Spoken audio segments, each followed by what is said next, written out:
এই পৃথিবীটা হলো স্বার্থপর, সবাই স্বার্থের পিছে ঘুরে। যেদিন স্বার্থ ফুরিয়ে যাবে সেদিন আপনাকে কেউ মনে রাখবে না। যতদিন আপনি ফ্যামিলিকে টাকা দিতে পারবেন ততদিন আপনি একটা ভালো ছেলে। দুনিয়া এখন টাকা আর সৌন্দর্যের পিছে ঘুরে। স্বার্থের জন্য মানুষ দুলু কাপড়কেও আতর বানিয়ে ফেলে। মানুষ বড়ই স্বার্থপর। এই পৃথিবীতে কেউ আপনাকে স্বার্থ ছাড়া ভালোবাসে না। এই দুনিয়ার জন্য আপনি কত কিছু করতেছেন, এই দুনিয়াও বড় স্বার্থপর। এই দুনিয়াও আপনাকে থাকতে দেবে না, কারণ আমরা এই দুনিয়াতে থাকতে আসি নাই, আসছি পরীক্ষা দিতে। পরীক্ষার শেষে আমাদেরকে আবার চলে যেতে হবে। এই দুনিয়াটা ক্ষণস্থায়ী, এই দুনিয়াতে কেউ থাকতে পারে না। কিসের এত অহংকার, কিসের এত হিংসা? আপনিও মানুষ, আমিও মানুষ, ধনী গরিব আল্লাহর সৃষ্টি। আজকে আপনার টাকা আছে বলে আপনি গরিব মানুষকে সম্মান করেন না। আজকে আপনার টাকা আছে, কালকে তো নাও তো থাকতে পারে। তখন কি আপনি সম্মানটা পাবেন? হোক না সে ধনী, হোক না সে গরিব, কাউকে অসম্মান করে কথা বলবেন না। আজকে আপনি দুনিয়াতে আছেন, কালকে হয়তো নাও তো থাকতে পারেন। তখন আপনি আল্লাহর কাছে গিয়ে কি জবাবটা দিবেন? হিংসা ও অহংকার মানুষকে ধ্বংসের পথে ঠেলে দেয়। অহংকার শুধু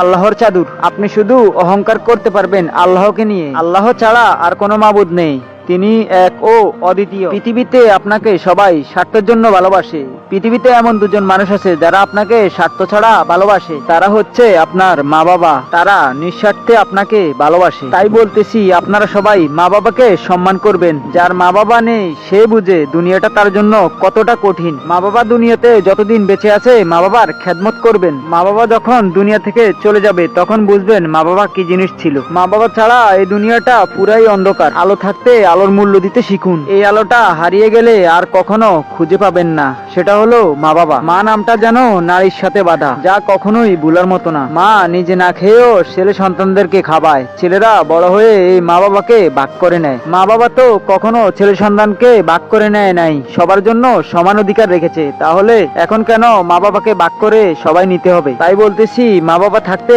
মা বাবার মূল্যটা বুঝুন। এই দুনিয়াটা বড়ই স্বার্থপর। মা বাবা ছাড়া সবাই স্বার্থের পিছে ঘুরে। মা বাবার ঋণ শোধ করার মতো মানুষ এই পৃথিবীতে এখনো জন্ম হয় নাই। মায়ের এক ফোঁটা দুধের দামও দিতে পারবে না সন্তান। শরীরের চামড়া কেটে জুতা বানিয়ে দিলেও এক ফোঁটা দুধের ঋণ শোধ হবে না। তাই বলতেছি, হিংসা, অহংকার, বিবাদ এসব ভুলে সবাই দুনিয়াতে আল্লাহর ইবাদত করুন। এই ক্ষণস্থায়ী জীবনে কেউ থাকতে পারবে না, কারণ সবাইকে একদিন এই পৃথিবী ছেড়ে চলে যেতে হবে। দুনিয়াতে কোনো ব্যক্তি সফল না। সফল তো সেই ব্যক্তি যে দুনিয়াতে আল্লাহর ইবাদত করে জান্নাত কামিয়ে নিয়েছে। তাই সবাই হিংসা, অহংকার ভুলে আল্লাহর পথে চলুন, মা বাবার খেদমত করুন। আজকের ভিডিও এই পর্যন্তই। ভিডিওটি ভালো লাগলে লাইক, শেয়ার করে দিয়েন আপনার বন্ধুদের সাথে। হতে পারে এই ভিডিওটির মাধ্যমে আপনার বন্ধুর জীবন বদলে যেতে পারে।